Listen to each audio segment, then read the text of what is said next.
हाँ जी बच्चे, तो ये हमारा नॉन प्रॉफिट ऑर्गेनाइजेशन का लेक्चर नंबर 9 है। ठीक है जी। तो इसके अंदर ना मैं आपको कंज्यूमेबल आइटम्स के क्वेश्चंस कराऊंगा। कॉन्सेप्ट मैं आपको ऑलरेडी बता चुका हूँ, उसके क्वेश्चंस भी करा चुका हूँ, बट वो मैंने क्वेश्चंस किसी दूसरी बुक से कराए थे। तो आज की क्लास में मैं आपको आपके बुक के क्वेश्चंस कराऊंगा बच्चे, कॉन्सेप्ट नहीं समझाऊंगा। ठीक है ना, क्योंकि कॉन्सेप्ट मैं आपको ऑलरेडी बता चुका हूँ। तो हम लोग क्वेश्चंस करेंगे, क्वेश्चंस की नंबरिंग निपटाएंगे आज की क्लास में। और क्या कहते हैं, कंज्यूमेबल आइटम्स का टॉपिक है बच्चे।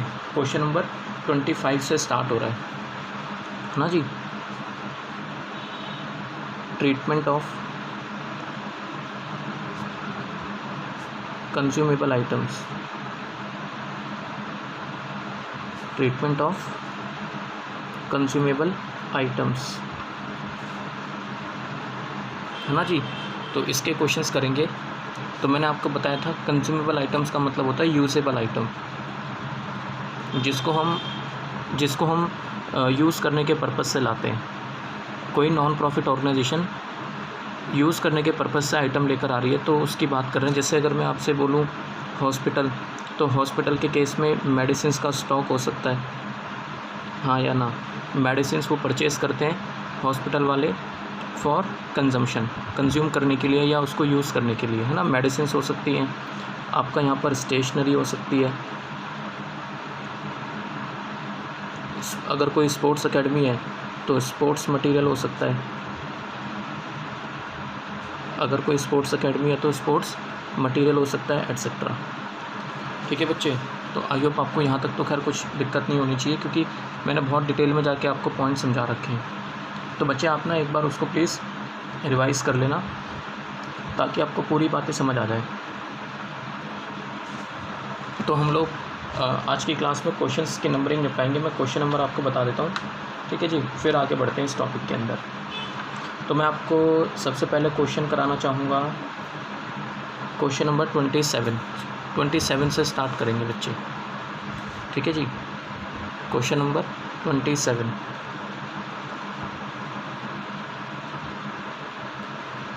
और क्वेश्चन नंबर 27 में 3 केस है, मैं आपको दिखा देता हूँ बच्चे। ये रहा क्वेश्चन नंबर 27। इसमें लिखा है calculate amount to be posted to income and expenditure account. कहता है इनकम एंड एक्सपेंडिचर अकाउंट में कितना अमाउंट दिखाओगे। तो भाई सीधी सी बात है, जितना मैंने कंज्यूम करा होगा उतना दिखाऊंगा। समझ आई यहाँ तक बात। जितना हम कंज्यूम करेंगे उतना किस में दिखाएंगे, इनकम एंड एक्सपेंडिचर अकाउंट में।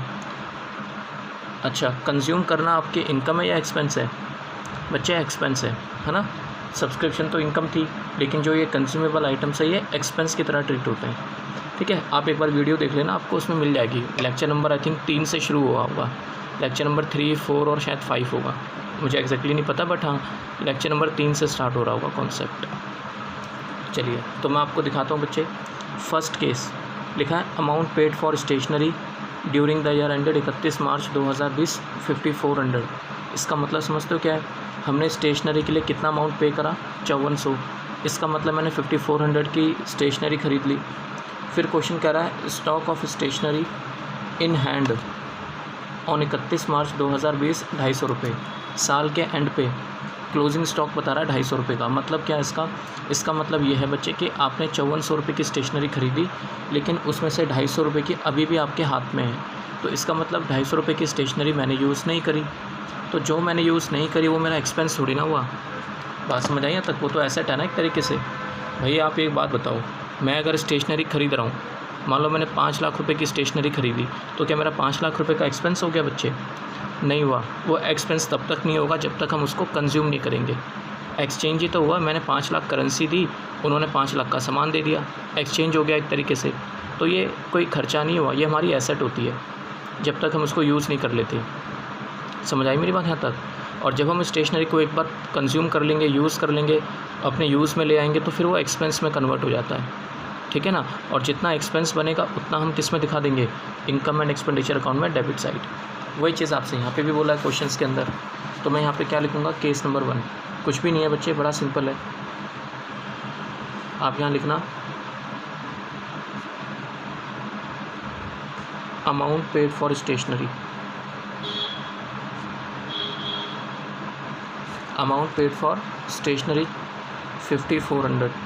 5400 रुपये, है ना। इसमें से हम लोग लेस कर देंगे amount paid for stationery during the year, साल भी मैं लिखे देता हूँ, during the year ended 31 March 2020, जो आपका करंट ईयर है। इसमें से हम लोग लेस करेंगे क्लोजिंग स्टॉक,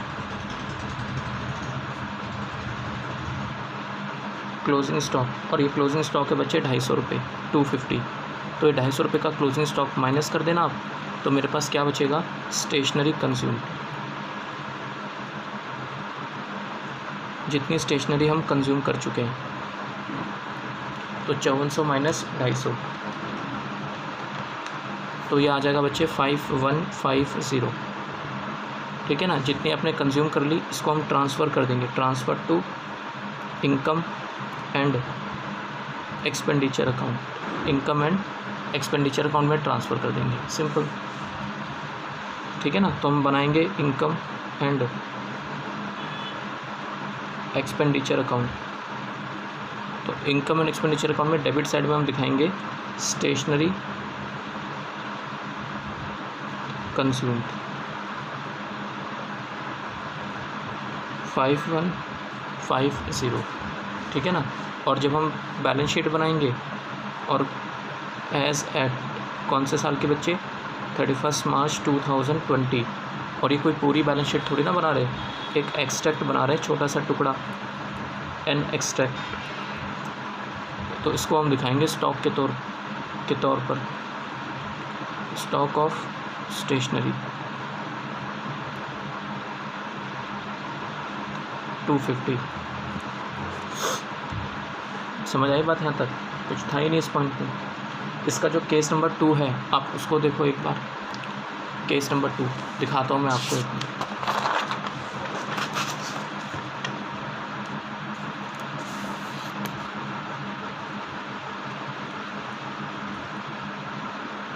केस नंबर 2, अच्छा केस नंबर 2 में अगर मैं देखता हूँ बच्चे, तो केस नंबर 2 में आपको दिखा देता हूँ, वैसे कुछ भी नहीं है। इसमें लिखा हुआ है stock of stationery in hand on 1 April 2019, मतलब ओपनिंग स्टॉक। इसका मतलब जो पिछले साल का क्लोजिंग था वो इस साल का ओपनिंग बनेगा। मतलब मैं ये कहना चाह रहा हूँ, अभी जो हमने क्वेश्चन करा बच्चे उसमें 250 रुपये का क्लोजिंग स्टॉक था कि नहीं था, मतलब 250 रुपये की स्टेशनरी मैंने पिछले साल यूज़ नहीं करी थी। तो अगर आपने उसको पिछले साल यूज़ नहीं करी तो वो आपका एक्सपेंस का पार्ट नहीं बना, आपने उसको माइनस कर दिया था। लेकिन वो 250 रुपये की स्टेशनरी आप इस साल तो यूज़ करोगे, हाँ या ना। तो वो पिछले साल का क्लोजिंग था, इस साल का ओपनिंग है, तो वो 250 रुपये आपका इस साल का एक्सपेंस बनेगा, है ना। तो मैं दिखाई देता हूँ आपको, देखो आप, लिखा है ओपनिंग स्टॉक, डेट देख लेना 1 अप्रैल 2019, 1500 रुपये। आगे लिखा हुआ है payment made for stationery during the year. तो आपने जो स्टेशनरी खरीदी है उसके लिए आपने कितनी पेमेंट करी है बच्चे ड्यूरिंग द ईयर, 5400, मतलब 5400 की स्टेशनरी आपने इस साल खरीदी है ना। और फिर कह रहा है क्लोजिंग स्टॉक है 250, इसको माइनस कर देना आप। कैसे लिखोगे आप,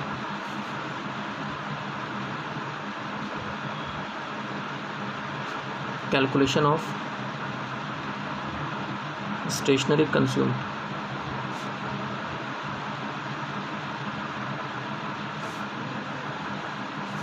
ठीक है ना। तो हम यहाँ लिखेंगे opening stock of stationery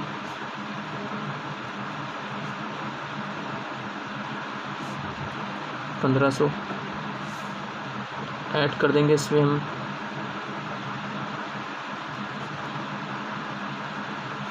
amount paid for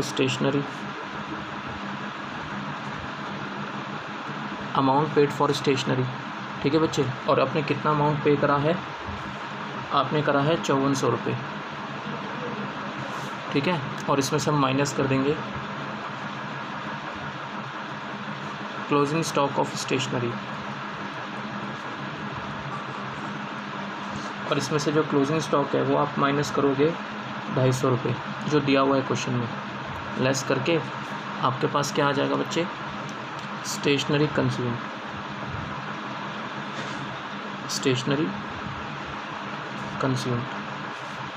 तो ये कितना आ गया, 1500 प्लस 5400 माइनस 250, तो ये आ रहा है मेरा 6650। ठीक है ना, इसको हम ट्रांसफ़र कर देंगे, transfer to income and expenditure account, income and expenditure account. ठीक है जी, ये चीज़ है बच्चे। इसको कहाँ ट्रांसफ़र कर देंगे? इनकम एंड एक्सपेंडिचर अकाउंट में। तो जब हम बनाएंगे इनकम एंड एक्सपेंडिचर अकाउंट तो उसके डेबिट साइड में हम यहाँ दिखा देंगे स्टेशनरी कंज्यूम 6650।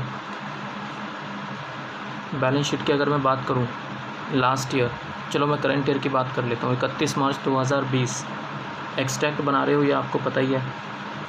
ठीक है ना बच्चे, तो इसमें हम यहाँ दिखाएंगे स्टॉक ऑफ स्टेशनरी 250 रुपये, और 250 रुपये की बची थी इस साल, और जो पिछले साल का है वो पिछले साल की बैलेंस शीट में आया होगा 31 मार्च 2019, है ना जी। बच्चे मैं जल्दी जल्दी इसलिए बता रहा हूँ, ज़्यादा एक्सप्लेन नहीं कर रहा क्योंकि मैं बहुत टाइम लगा चुका हूँ। लेक्चर नंबर 3-4 देखना, आपको बात समझ आ जाएगी। स्टॉक ऑफ स्टेशनरी, ठीक है ना, 1500। बहुत अच्छे से हमने कॉन्सेप्ट को डिस्कस करा था।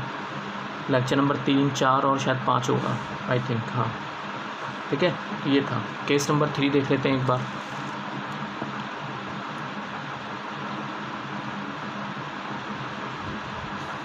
केस नंबर 3, तो केस नंबर 3 में आपको बता रहा है,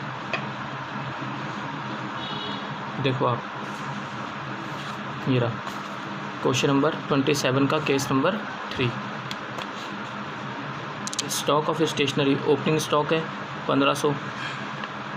creditor for stationery on 1 April 2019, मतलब पिछले साल के क्रेडिटर। इसका मतलब है कि आपने इनसे माल पिछले साल ख़रीदा होगा, लेकिन पेमेंट आपने इस साल करी है ना। तो ये जो आपने लिखा हुआ है ना, amount paid for stationery during the year, तो आपने ये अमाउंट किसको पे करा होगा? आपने ये अमाउंट अपने क्रेडिटर को पे करा होगा, हाँ या ना। तो आपने इस साल टोटल पेमेंट कितनी करी है? 5400 रुपये। बच्चे 5400 में से 1000 रुपये तो पिछले साल के हैं, हाँ या ना। तो आपने करंट ईयर के लिए कितनी पेमेंट करी है? 4400, हाँ या ना। तो आपने करंट ईयर में कितने की स्टेशनरी खरीदी है? 4400 रुपये की। समझ आई मेरी बात यहाँ तक? और इसमें फिर हम ओपनिंग स्टॉक ऐड कर देंगे, क्लोजिंग स्टॉक माइनस कर देंगे, तो आपको ये पता चल जाएगा कि हमने कितनी स्टेशनरी कंज्यूम करी है ना। लेक्चर नंबर 3, 4, 5 में फिर बोल रहा हूँ, आप प्लीज़ उसको देख लेना, ज़्यादा अच्छे से मैंने आपको उसमें एक्सप्लेन किया हुआ है। तो मैं यहाँ लिख देता हूँ calculation of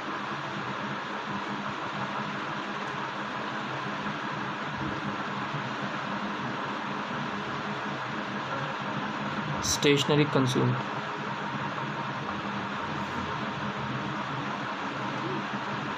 calculation of stationery consume. तो हम यहाँ लिखेंगे अमाउंट पेड फॉर स्टेशनरी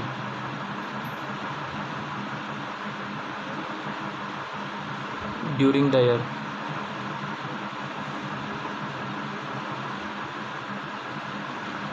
$5400, 5400 रुपये।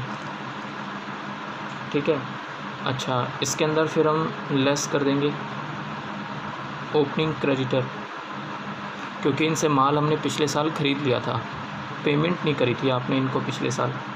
तो ओपनिंग क्रेडिटर्स कितने हैं? 1000। आप इसको लेस कर देना, तो ये कितना बचेगा? 4400। ये क्या आ गया बच्चे? 4400। ये आ गया स्टेशनरी परचेस्ड, कि आपने इनसे कितनी की स्टेशनरी करंट ईयर में परचेज़ करी है, स्टेशनरी परचेस्ड। पिछले 2 एग्जाम्पल में या पिछले 2 केसेस में क्रेडिटर्स नहीं थे, तो हमने ये एज्यूम कर लिया था कि जितना अमाउंट हमने पे करा है उतने की स्टेशनरी हमने ख़रीद ली।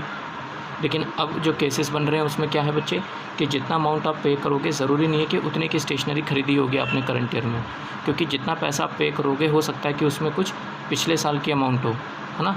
तो वो चीज़ है। इसमें अब हम ऐड करेंगे ओपनिंग स्टॉक, है ना। स्टेशनरी परचेस्ड करंट ईयर में 4400, ओपनिंग स्टॉक आपको इसमें दिया हुआ है 1500 रुपये, और इसमें से माइनस कर देंगे क्लोजिंग स्टॉक।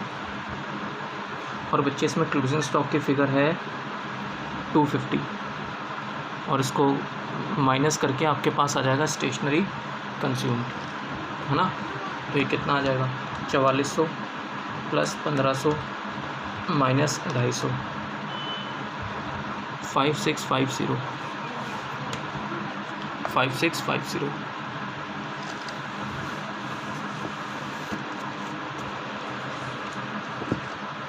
आई होप आपको समझ आ गया हो। क्वेश्चन नंबर 27 कराया बच्चे हमने भी। तो क्वेश्चन नंबर 28 करते हैं नेक्स्ट। अब मैं थोड़ी सी स्पीड बढ़ाऊंगा बच्चे, क्योंकि आपको मैं ऑलरेडी बहुत अच्छे से करवा चुका हूँ कॉन्सेप्ट्स। तो question number 28, calculation of stationery used, क्योंकि जितनी आप स्टेशनरी कंज्यूम करोगे या यूज़ करोगे उतना ही आपका एक्सपेंस है ना। यूज्ड ड्यूरिंग द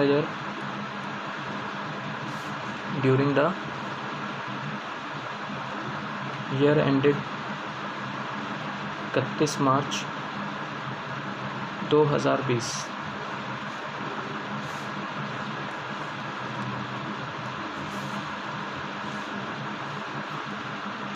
तो हम यहाँ लिखेंगे, मैं आपको क्वेश्चन दिखा देता हूँ एक बार। ये रहा 28वां क्वेश्चन, कहता है on the basis of following information calculate amount that will appear against the item stationery used. तो हमने कितनी स्टेशनरी यूज़ करी है वो निकालना है, निकाल देते हैं। अब देखो क्या क्या दिया हुआ है।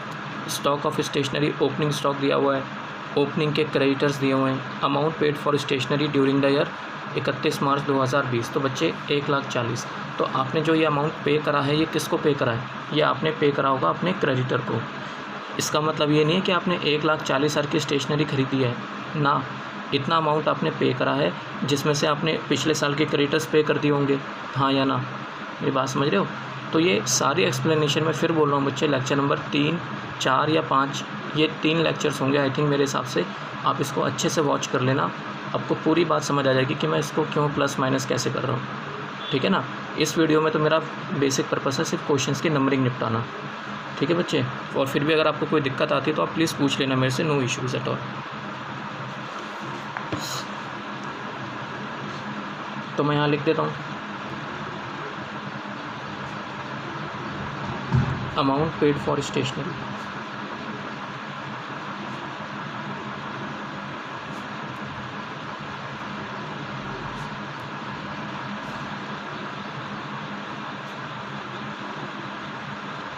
ड्यूरिंग द ईयर एंडेड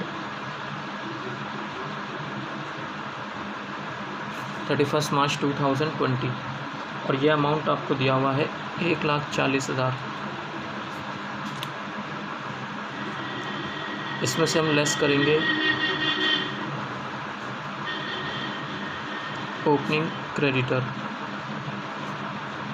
यानी कि पिछले साल के, ये आपको दिया हुआ है 25,600। ऐड कर देंगे इसमें क्लोजिंग क्रेडिटर,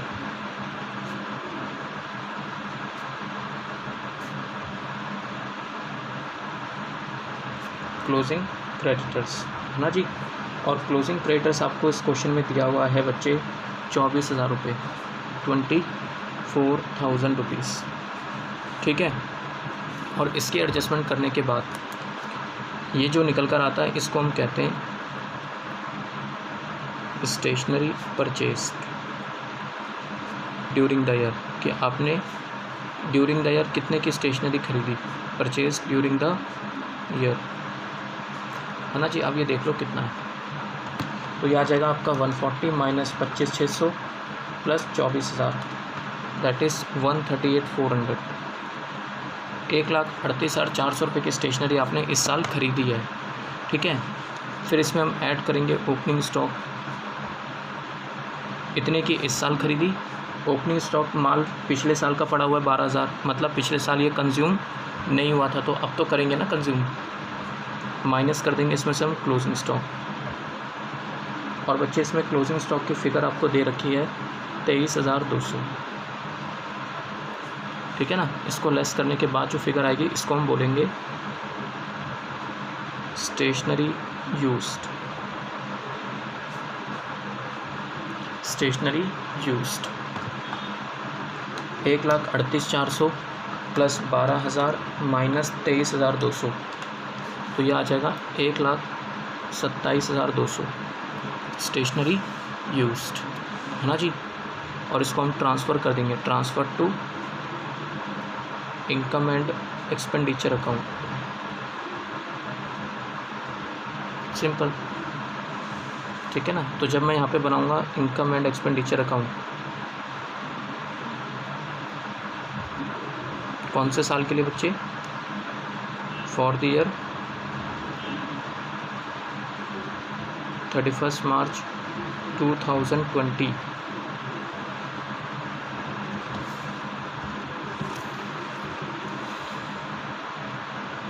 तो यहाँ दिखाएंगे हम स्टेशनरी यूज्ड, और कितनी स्टेशनरी आपने यूज़ करी है, 1,27,200, 1,27,200, ये जो आपने कैलकुलेट करा था, ठीक है ना, ये वाली फिगर, ठीक है जी। बैलेंस शीट की बात कर लेते हैं। एक्सट्रैक्ट ही बना रहे हो आप, एक्सट्रैक्ट मतलब होता है छोटा सा टुकड़ा एक। करंट ईयर की बात कर लेते हैं, 31 मार्च 2020, तो इसमें आ जाएगा क्लोजिंग के क्रेडिटर, सुना मैंने क्या बोला, क्लोजिंग के creditors, creditors for stationery, closing creditors की बात कर रहा हूँ, और ये है 24,000, और यहाँ पे आ जाएगा क्लोजिंग स्टॉक, क्लोजिंग स्टॉक मतलब करंट ईयर का स्टॉक, स्टॉक ऑफ स्टेशनरी, और ये है बच्चे 23,200, सिंपल। स्टॉक जो बच गया वो एसेट है, और क्लोजिंग क्रेडिटर्स का मतलब क्या है, इनसे माल तो ख़रीद लिया आपने इस साल, पेमेंट नहीं करी आपने इनको।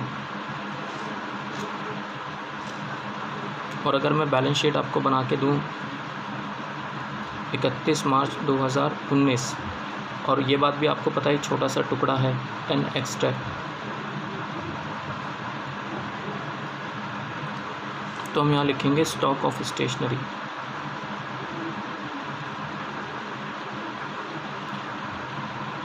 ठीक है ना। तो ये ओपनिंग स्टॉक कितना है, 12,000, और जो यहाँ पे है क्रेडिटर्स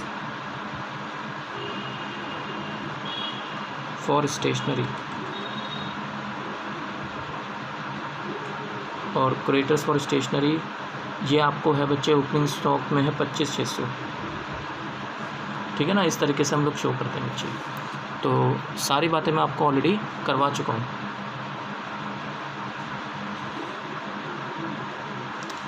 सो आई होप आपको यहाँ तक समझ आ गई हो बातें सारी, ठीक है ना। ये क्वेश्चन नंबर 28 है। आपको एक बात और पता है, ये पूरा क्वेश्चन मैं अकाउंट फॉर्म में भी कर सकता हूँ, है ना।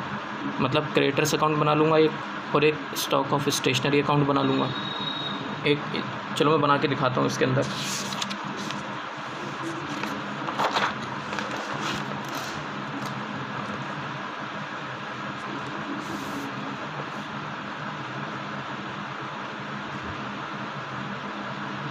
ऑल्टरनेटिवली एक मैं बनाऊंगा यहाँ पे क्रेडिटर्स का अकाउंट। समझ रहे हो क्रेडिटर्स का अकाउंट क्यों बना रहा हूँ, ये जानने के लिए कि मैंने इनसे इस साल कितना माल ख़रीदा है, क्रेडिटर्स फॉर स्टेशनरी, है ना। और एक अकाउंट में बनाऊंगा स्टॉक कि हमने कितना कंज्यूम कर लिया, stock of stationery.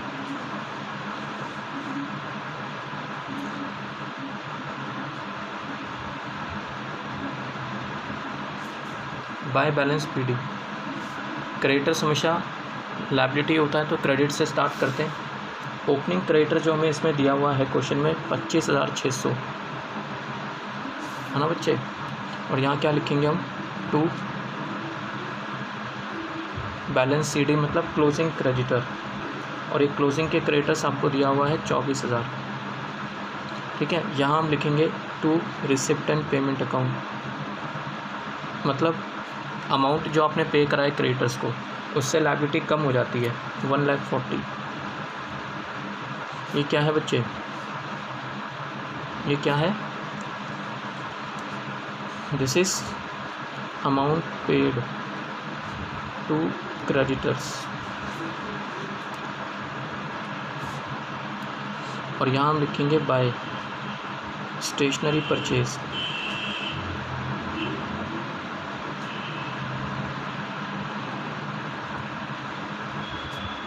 Balancing figure.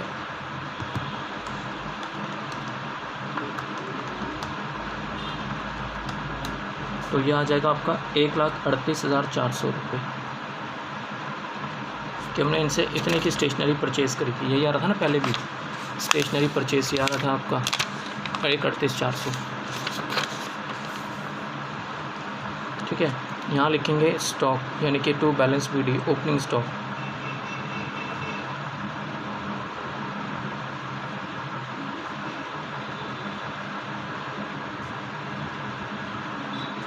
Bye balance CD closing stock. ठीक है बच्चे, तो ओपनिंग स्टॉक इसमें आपको दिया हुआ है 12,000। यहाँ लिखेंगे टू क्रेडिट परचेज, अपने क्रेडिट परचेज ऑफ स्टेशनरी। आपने स्टेशनरी कितने में ख़रीदी, अभी कैलकुलेट करा था आपने 1,38,400 और ये आपने क्रेडिट में ख़रीदी है बच्चे। अगर आपको क्वेश्चन में क्रेडिटर्स की इन्फॉर्मेशन बता रहा है, इसका मतलब ये हो गया ना कि आपने स्टेशनरी क्रेडिट पे ख़रीदी होंगी, तो कितनी ख़रीदी है वो हमने निकाल लिया। जितना अमाउंट हम पे करते हैं ये ज़रूरी नहीं है कि उतनी की स्टेशनरी ख़रीदी होगी। समझ रहे हो आप मेरी बात। जिस क्वेश्चन में क्रेडिटर्स की इन्फॉर्मेशन नहीं होगी फिर तो मैं ये क्रेडिटर्स की इन्फॉर्मेशन नहीं होगी और एडवांस की इन्फॉर्मेशन नहीं होगी, फिर तो मैं ये मान लूँगा कि जितना अमाउंट मैंने पे करा है वो मैंने उतनी की स्टेशनरी ख़रीदी होगी।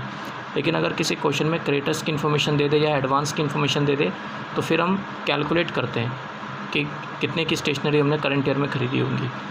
ठीक है ना।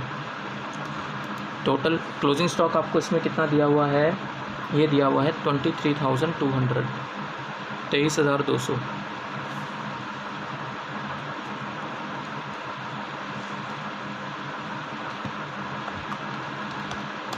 तो ये आ गया मेरा 1,50,400।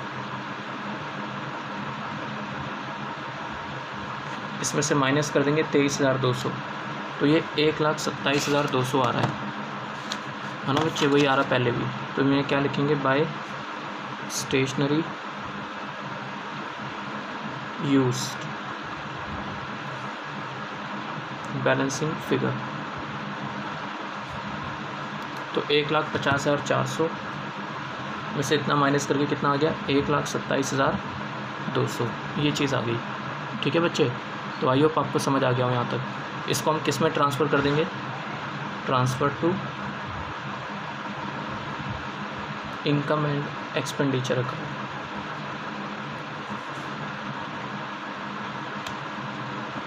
आई होप आपको समझ आ गई वो बात।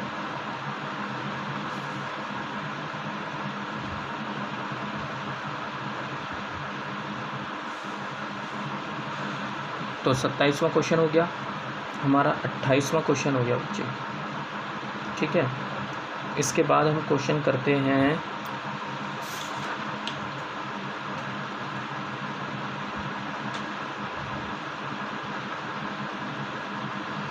Question number 32।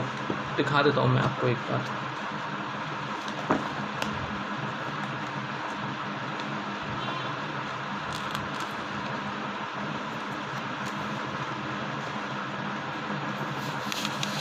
ये रहा बच्चे, आपको मैं क्वेश्चन नंबर 32 दिखाता हूँ। ये रहा, इसमें लिखा हुआ है how are the following dealt with while preparing the final accounts for the year ended 31 March 2020। ठीक है बच्चे, तो रिसिप्ट एंड पेमेंट अकाउंट आपको दिया हुआ है छोटा सा टुकड़ा।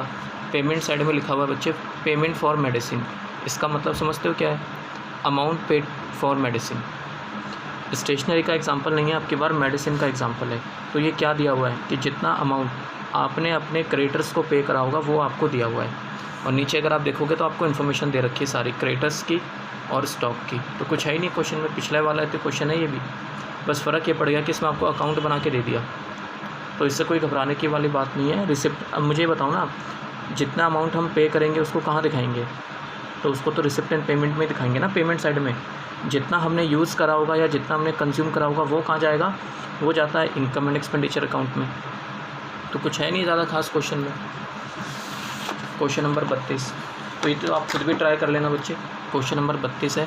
बिल्कुल पिछला क्वेश्चन जो अभी हमने करा, अभी जो हमने क्वेश्चन करा था वो कौन सा था, 28, बिल्कुल उसकी तरह ही है। तो क्वेश्चन नंबर 32 आप होमवर्क ट्राई कर लेना, कोई दिक्कत आती तो आप मेरे से पूछ लेना बच्चे, ठीक है ना। हमारा 28 हो गया, 27 हो गया और क्वेश्चन नंबर 32 मैंने आपको होमवर्क दिया, ठीक है जी। 32 मैंने आपको होमवर्क दिया है। चलिए अब मैं आपको करवाता हूँ क्वेश्चन नंबर 34। क्वेश्चन नंबर 34 और क्वेश्चन नंबर 34 में ना आपको एक एडवांस की फिगर अमाउंट दिया हुआ, तो वो चीज़ भी मैं आपको बता चुका हूँ। प्लीज़ आप वीडियो देख लेना, लेक्चर नंबर 3 या 4, 3-4 में ही आपको बात समझ आ जाएगी, लेक्चर नंबर 3 में और 4 में, ठीक है। तो मैं सीधा कैलकुलेशन पे लेकर आता हूँ। कैलकुलेशन ऑफ स्पोर्ट्स मटेरियल लिखा हुआ है बच्चे इसमें, calculation of sports material used.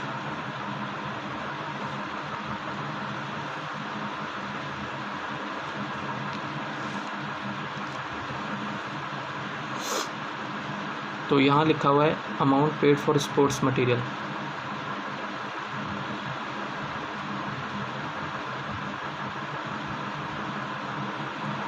Amount paid for sports material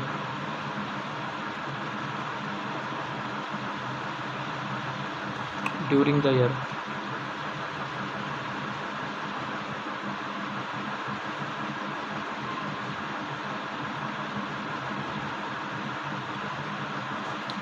March 2020। तो आपने कितना अमाउंट पे करा है बच्चे, नीचे लिखा हुआ है। अब पढ़ना, क्वेश्चन आपको मिल जाएगा। 1,02,000 रुपये लिखा हुआ बच्चे, 1,02,000, ठीक है। इसके अंदर हम लोग लेस कर देंगे ओपनिंग क्रेडिटर, और ओपनिंग के क्रेडिटर्स इसमें कितना दिया हुआ है, 9,800,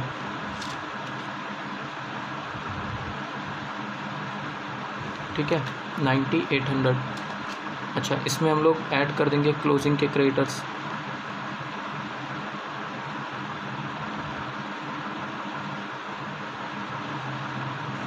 क्लोजिंग क्रेडिटर्स, और इसमें जो क्लोजिंग क्रेडिटर्स दिया हुआ है वो है 7,200, 7,200, ठीक है जी। अच्छा, एडवांस दिया हुआ है तो ओपनिंग एडवांस ऐड कर देते हैं। ओपनिंग एडवांस मतलब पिछले साल का एडवांस, तो वो करंट ईयर के लिए होगा। ओपनिंग एडवांस बच्चे इसमें दिया हुआ है 11,000, और इसमें हम लेस कर देंगे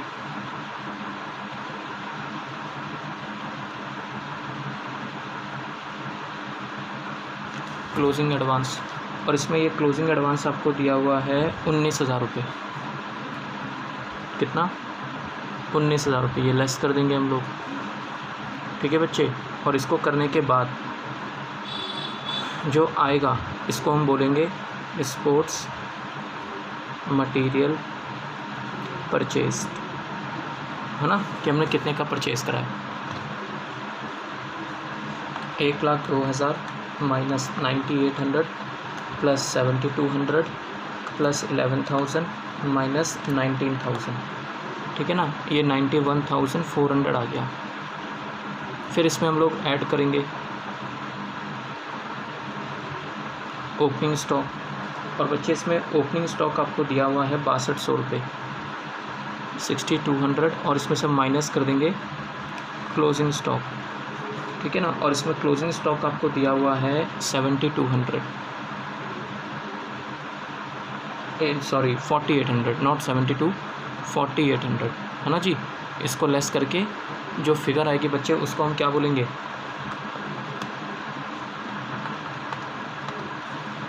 हाँ जी, इसको लेस करके प्लस माइनस करके जो फिगर आ रही है वो आ रही है 92,800।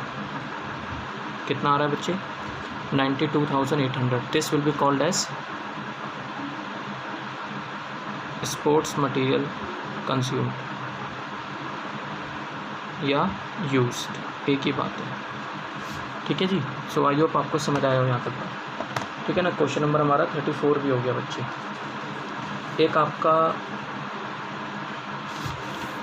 चलो 34 हो गया ना, तो इतना रखते हैं, बाकी बातें मैं आपको, चलो एक और क्वेश्चन मैं आपको कराता हूँ।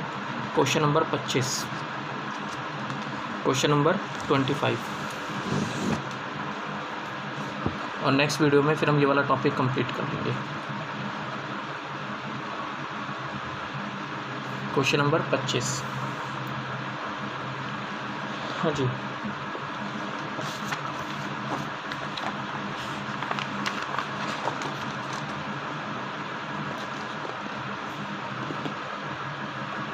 ये देखो आप, इसमें लिखा हुआ है क्वेश्चन नंबर 25 में, on the basis of information given below calculate the amount of medicine to be debited to the income and expenditure account of good health hospital. तो कोई हॉस्पिटल है, तो कहता है कि हमने कितनी मेडिसिन कंज्यूम कर ली, आपको ये बताना है कि इनकम एंड एक्सपेंडिचर में कितना दिखाओगे। तो बच्चे इनकम एंड एक्सपेंडिचर में तो हम उतना दिखाते हैं ना जितना हम कंज्यूम करते हैं या जितना हम यूज़ करते हैं, तो बस वही निकालना है आपने। स्टॉक दे रखा है आपको, ये ओपनिंग स्टॉक है, और इसके बाद जो डेट दे रखी है वो क्लोजिंग डेट है, यानी कि opening stock closing stock. Creditors दे रखा है, ओपनिंग क्रेडिटर्स क्लोजिंग क्रेडिटर्स दे रखे हैं। ये है ना, बुक ढंग से नहीं आ रही बच्चे, ठीक है। अच्छा, फिर आगे क्या लिखा है ध्यान देना, मेडिसिन परचेस्ड, क्या लिखा है, मेडिसिन परचेस्ड। ये नहीं लिखा हुआ अमाउंट पेड। अगर ये लिखा होता ना amount paid for medicine purchased, तो फिर मैं इसके अंदर ओपनिंग क्रेडिटर्स माइनस करता, क्लोजिंग क्रेडिटर्स प्लस करता, तो क्या निकल कर आता, मेडिसिन परचेस्ड। लेकिन मुझे ऑलरेडी मेडिसिन परचेज दे रखी है निकाल के। इसका मतलब यह है कि क्रेडिटर्स की इन्फॉर्मेशन ऑलरेडी एडजस्ट हो चुकी है। ये बात मैं बता चुका हूँ आपको वीडियो में, है ना। तो इसमें सिर्फ स्टॉक्स की एडजस्टमेंट करनी है, क्रेडिटर्स की इन्फॉर्मेशन या क्रेडिटर्स की एडजस्टमेंट आपने नहीं करनी। क्यों नहीं करनी बच्चे, क्योंकि आपको मेडिसिन परचेस्ड ऑलरेडी कैलकुलेट करके दिया हुआ है, इस वजह से। ठीक है ना, फिर तो कुछ बचा ही नहीं इस क्वेश्चन में। आप क्या लिखोगे, calculation of medicine consumed,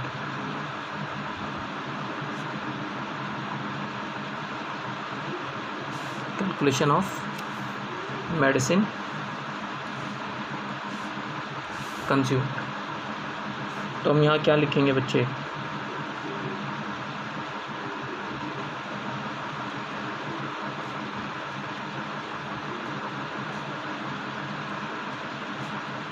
medicine purchased, तो ये आपको दिया हुआ है 60,80,700, 60,80,700। इसमें हम लोग ऐड कर देंगे ओपनिंग स्टॉक, ये आपको दिया हुआ है 1,75,750, और इसमें से हम माइनस कर देंगे क्लोजिंग स्टॉक। ठीक है ना। और इसमें जो क्लोजिंग स्टॉक आपको दिया हुआ है बच्चे, ये आपको दिया हुआ है क्लोजिंग स्टॉक 1,44,650, 1,44,650 ये दिया हुआ है। तो ये माइनस कर देना आप, तो क्या आ जाएगा, मेडिसिन यूज्ड या कंज्यूम्ड एक ही बात है। तो प्लस माइनस करने के बाद जो फिगर आ रही है 60,80,700 प्लस 175,750 माइनस 144,650, तो यह आ जाएगा आपका 61,11,800। ठीक है बच्चे, इसको हम ट्रांसफ़र कर देंगे, transfer to income and expenditure account. ठीक है। सो आई होप आपको समझ आई हो यहाँ तक बात। ठीक है बच्चे, बाकी क्वेश्चंस की नंबरिंग हम लोग नेक्स्ट वीडियो में निपटाते हैं। अच्छा, आपका एक क्वेश्चन होमवर्क है वो मैं दे रहा हूँ, दैट इज़ क्वेश्चन नंबर 30। आप please question number 30 homework try करना। मैंने आपको 2 क्वेश्चन होमवर्क दिए हैं, 30 और 32। ठीक है ना, इसको ट्राई करना, और नेक्स्ट वीडियो में हम लोग इसके सारे क्वेश्चंस कंप्लीट कर लेंगे। 2-4 क्वेश्चन और बचे, वो मैं आपको नेक्स्ट वीडियो में कराता हूँ। ठीक है, चलो ओके।